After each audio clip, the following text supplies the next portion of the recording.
Hello there, this is Jeff Erdman, E.D.S. Inc. Shandon. Welcome you to another program. This video is going to be on electroplating.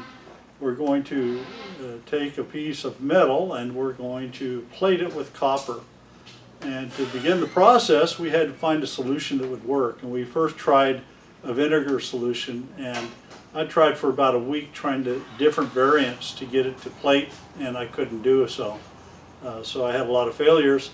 And then I changed solutions to a baking soda and water solution and instantly plated my part. It was just beautiful.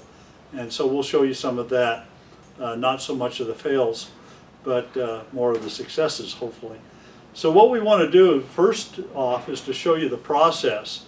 And when I started the video, I had to cut a bunch of it out of it because I was telling it or explaining it improperly. So hopefully in this introduction, I'll give you a proper explanation of what takes place with electroplating.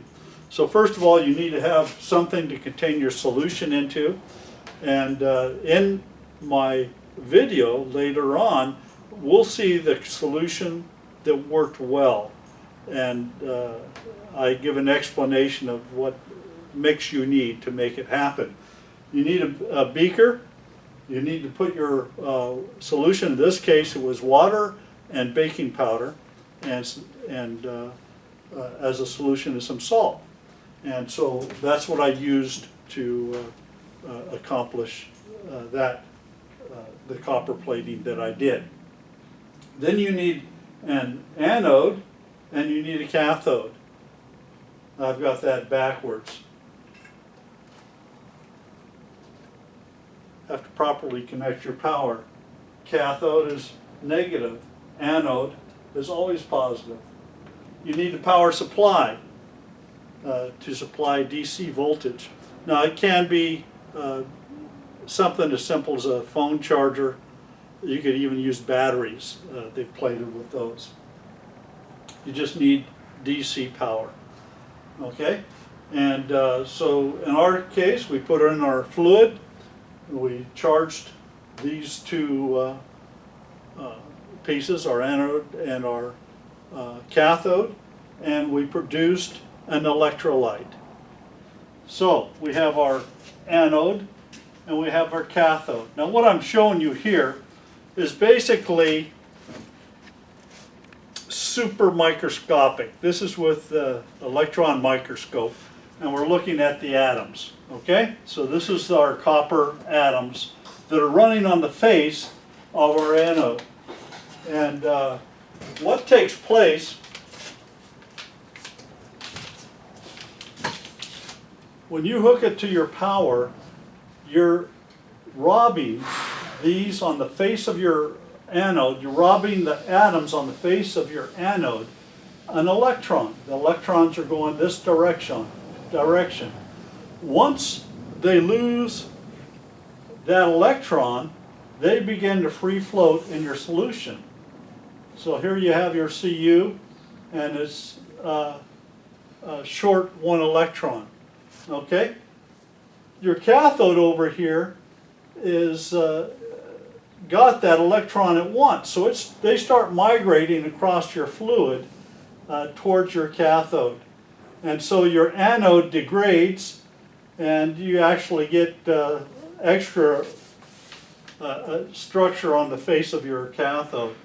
But it fills the void with these copper ions. So you end up with all these copper ions floating through the fluid, and that is what eventually plates your part. So once you're done making your solution, now you put your part in, and we'll say that this is your part.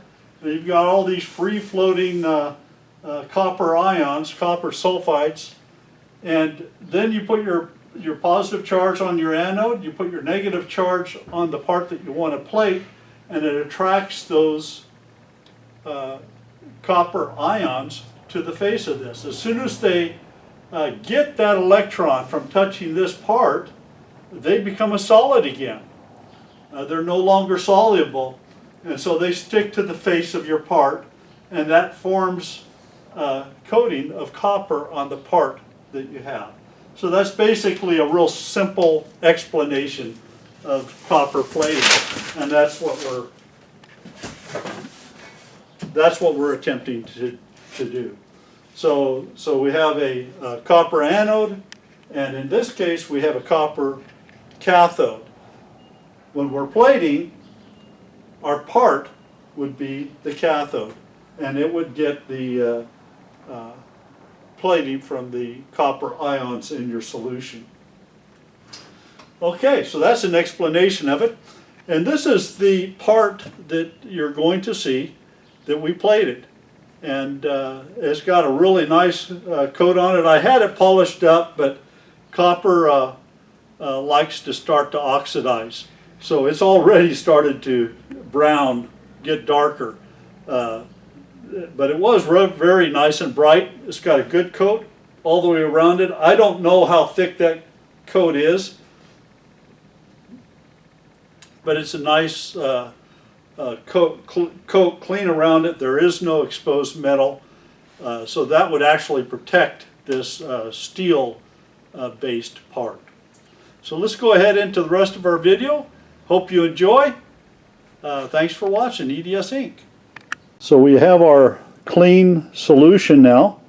We have a clean beaker. I've got a paintbrush up on top that I'm going to use to hold the wire for that's going to hold my part that we're going to plate. We're going to have both pieces of copper are going to serve as anodes on this case. I'm going to put one front and one back, and so that I get good plating on both sides of the object. So at least that's my theory. I think that will happen. So I'll show you how I set that all up. So here's our setup. So I've got both strips of the copper in here again, but they're both going to serve as the anode, as I mentioned before. So the positive lead will hook up to this side, and both of those copper plates will be serving as the anode. The negative charge will be hooked up to this copper wire, which is connected to that wall plate, which is now a zinc coated wall plate. And so when we get done with this, we hope to see a copper plated wall plate. So let me pour in my solution, and we'll hook up our power to it, and we'll see if we can make that happen. Okay, so we're going to go ahead and we're going to hook our leads up here to our parts.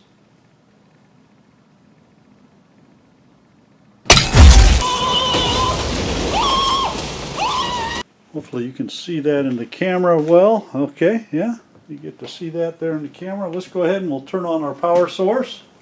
I'm going to turn down the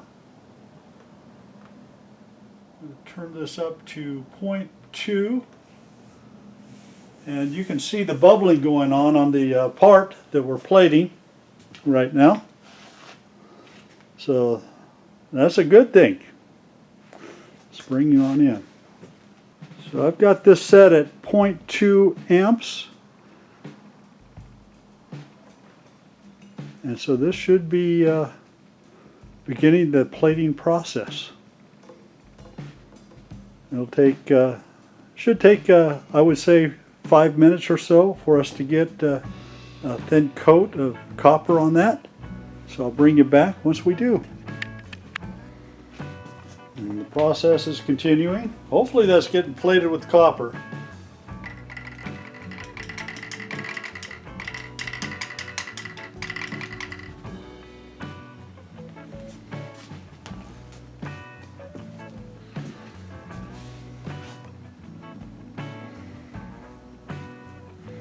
To be honest with you, I don't know how copper plates over zinc. I didn't read up on that, so we'll see if it adheres to it. Okay, well, let's see what happened. I've disconnected the power, so we'll go ahead and we'll pull that plate out. And it's been plated with something. So let's go shine her up and see what she turns out looking like. Okay, the wall plate didn't work, so I'll get it over here so you can take a look. See,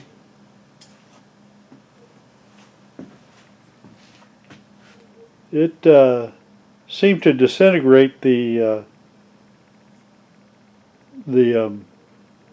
zinc coating on it, and it only has a slight bit of color, but it just wasn't plating. So I guess you can't plate over a zinc coat. Okay, we're going to give it another shot tonight with this is a piece of steel. The zinc didn't turn out, but I found that the screw that was in the middle of the plate was perfectly copper plated. So I thought I'd just get some steel, and we take some steel and try to plate it. So that's what we're doing here. This is actually now the back side of this is covered with paper. The hole has rust in it, but I cleaned up the face, and this was silver when I dropped it in there. Not silver, but you know, the silver color.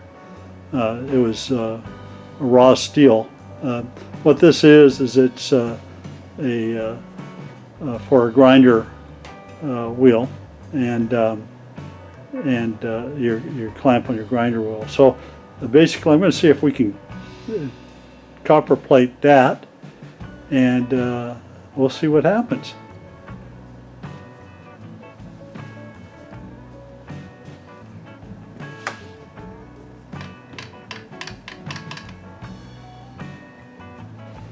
Okay, we're going to pull out the power and pull it out of there and see if that dark color is the plating of the thing. Yeah, I'm a little bit anxious. It looks like scum to me, so we'll see what happens. We'll take and wipe that off and see if there's anything on it. Not a thing. Doggone, it's not plating at all. Did plate that screw though, so I got hopes. Man, there's not a bit of plating on that. Okay, we're giving it another try.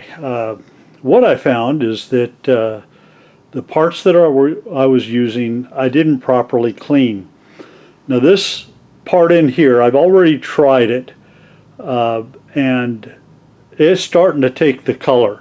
The other parts that I tried were not. And what it was is I wasn't properly cleaning them. There must have been oils on them that prevented the copper from adhering to the metal. So what I did with this part is I first cleaned it with brake fluid to get all the oils off of it. I was very careful not to touch it with my fingers to contaminate it with the oils on my hands. And then I put it into muriatic acid, doused it in that, and it's about a 50-50 mix of muriatic acid and water. And then cleaned it up in water and dried it on a clean paper towel, and then put it back in there. Now it looks like it's kind of brown now. It does have a brownish texture on it, but it's not nearly plated like I would like it. So we're going to go ahead and we're going to charge this up. I've got fresh anodes in here, just some copper cable that I stuck in there. We're going to charge it up again and see what happens.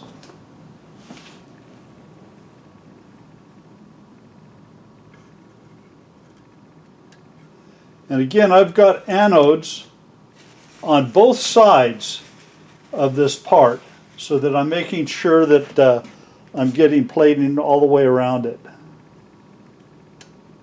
Okay, good. And we'll go ahead and turn this on and get her processing. And we're at 300 milliamps. And you can see she's starting to process. So we're going to leave that in there for maybe 10 minutes or so and see if we get a good coat. I'll bring you back.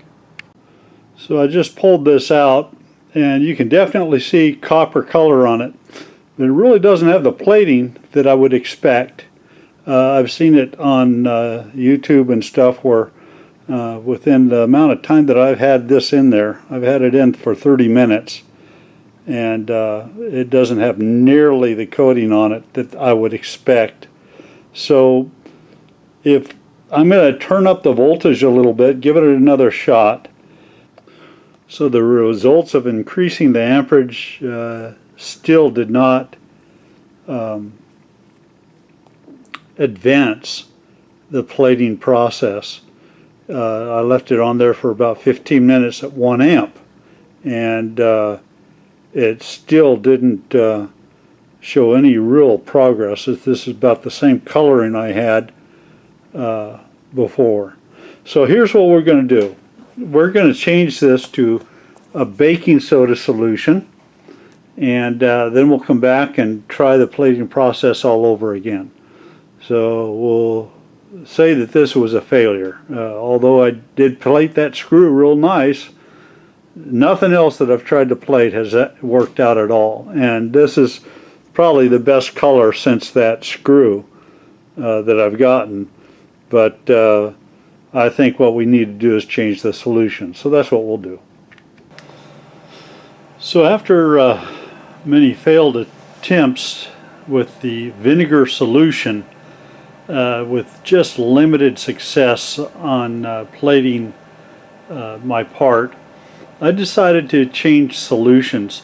So this is a water solution with baking soda, and basically there's 1 gram of baking soda per 25 liters of water, and then there's about 2 teaspoons of salt added to that and dissolved in there.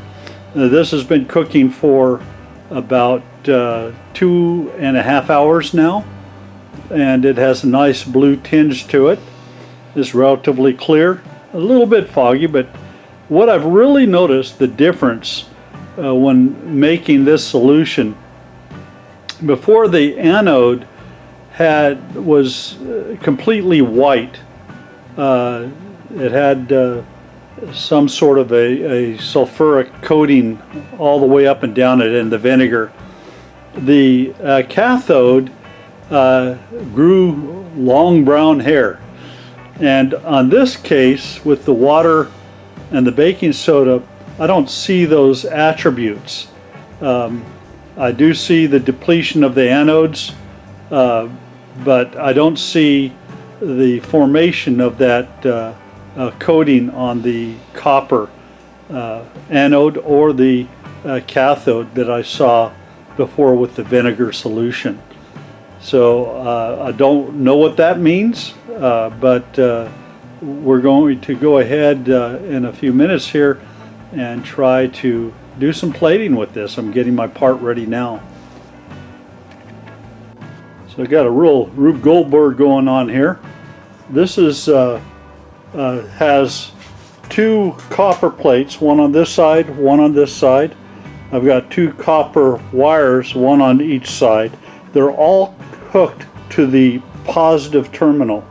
The negative is hooked to the part that's dangling in the tank, and I've made sure that it is not touching any of the anodes. So the cathode is bubbling away down there, and I've noticed tremendous differences in this solution than the last. In the last one, I would see brown hair growing off the part as it processed. In this one, the middle stayed silver colored and was slowly changing all the way around it to a browner color. So I'm hoping that we're getting copper plating, and so there's no way to tell until it's done. I'm going to leave it in there for about 10 minutes, and then we'll pull her out and take a look at it. Here's the part as it's brewing here. It's been about 10 minutes or so. And whoops, excuse me. I'm holding the camera, so forgive me. You can definitely see a nice copper plate on that. No brown coat like the other one where it was just like a crusty, feathery thing. This is actual plating you can see that's forming on this part. So we'll leave her in here until we get a coat all the way across her. And I'm actually tickled. This is working very nicely.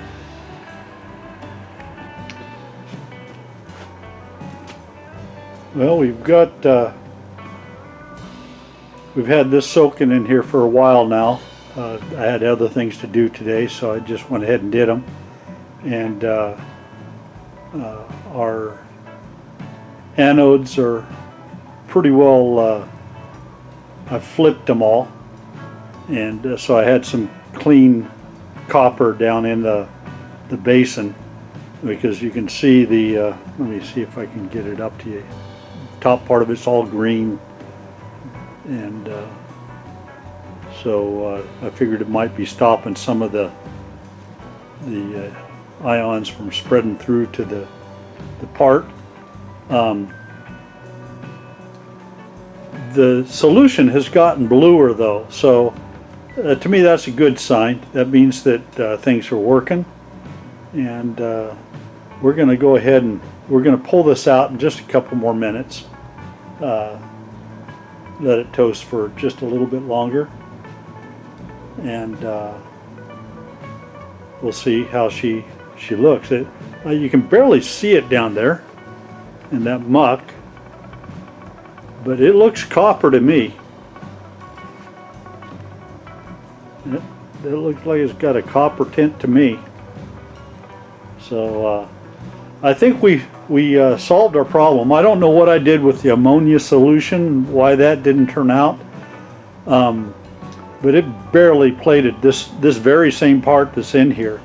It had just a shadow of copper on it, and I'm thinking that maybe by running that zinc in it to start with, I may have ruined the solution. I don't know. I'm not a chemist, so I really don't know. But we're getting good results with this baking soda. I like what it's doing. It's less toxic too. The stuff that was coming off that vinegar and solution was just, I'd come up here and I'd have to wear a mask because it seemed so toxic. This doesn't seem to be nearly as bad. So I think we got a lot better solution here, and hopefully we're getting a better plating. So we're going to find out here in just a minute or two. I'll shut you off, come back in about, say, 5 minutes, I guess, and then we'll pop her out. So it's moment of truth. We've been through some fails, and now let's see if we have a winner here. As you know, when I tried with the vinegar, the only thing that really plated well was the screw head. Everything else on that zinc plate just didn't turn out. Now I tried to plate this part in that same vinegar solution.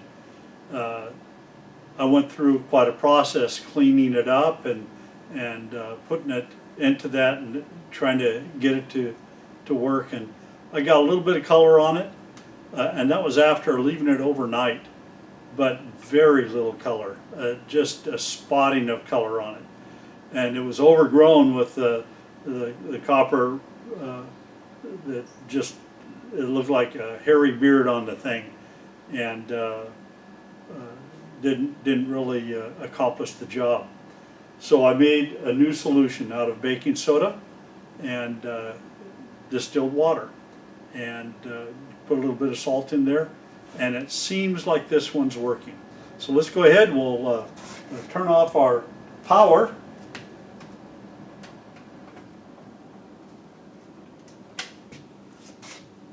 Disconnect our lead. That's our ground. It looks to me like that's got some nice color to it. We'll see if it stays that way when we clean her up. And the other one, it sometimes looked like it had color, but then you rub it off. This one here, let's see what's happening. Looks like the color's staying. Ooh, it is copper.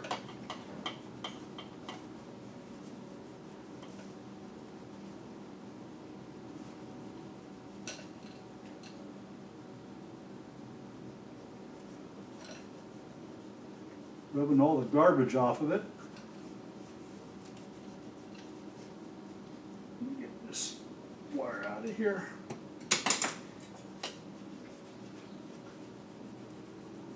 That's dull in color. I think I'd have to polish it up yet, but doggone, this looks really nice. I'll bring that on up to you. You can see that's got copper all the way around it. Now this back side was really rough. It had a little bit of rust and stuff on it, but it even turned out with plating all the way around. I see plating on the inside. I don't know if you can see that or not, if the light's good enough, but you can see the plating inside the hole even. So, which I didn't expect. I didn't think I'd get any plating in there. So this is plated all the way around the part. Before, all I would get is just a little bit of color right on the corners, and the rest of it would be the silver metal or you know, standard metal color. So success with baking soda. That's what I'll be using on my copper. Now I understand nickel works better with the vinegar, so we'll use the vinegar on the nickel when I set that up and make my electrolyte for that. But I'm pretty pleased with this. Now, I'm going to keep experimenting with this. I'm going to take, and since I have an oven, I'm going to take and I'm now going to zinc coat it. Now, I don't have that solution made up. That'll be a little bit later on. But I'm going to zinc coat it, and then I'm going to put it in the oven and see if we can get this coat to turn to brass, a pretty yellow metal. This will be the prettiest little flange ever seen on a grinder, I think, once I'm all done. So, but I think I'm going to try that experiment.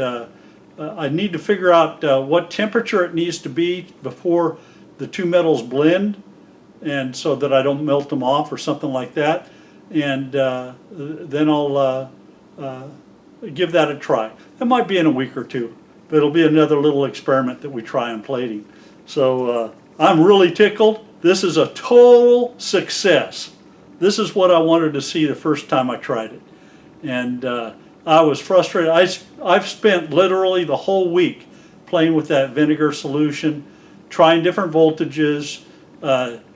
You know, I really cleaned this part well and still barely got any color on it. One day, I'm all clean and pretty with a nice copper looking part. So I'm tickled. So I'm going to call that a success on this part. Just for a reference, I wanted to show you what this part started out like. It started out looking like this. Had a bunch of flanges in my stockpile back here that had been, I'd gotten them at auction with a whole bunch of stuff, and they've been flash rusted, and so this is what it started out looking like. It's just like this, and I took it down with my buffing wheel and cleaned it all up and plated it, and now it looks like that. Real nice, pretty little flange. So there's a lot of things you can do. You could even nickel plate it, and it would look even prettier. So, but I think I'm going to brass plate it just for the fun of it, now that I got a nice copper finish. So I want to thank you for watching this episode and my failures and my wins. And thanks for watching E.D.S. Inc. Shandon. And hopefully we'll have more decent content for you coming up in the future. Take care now.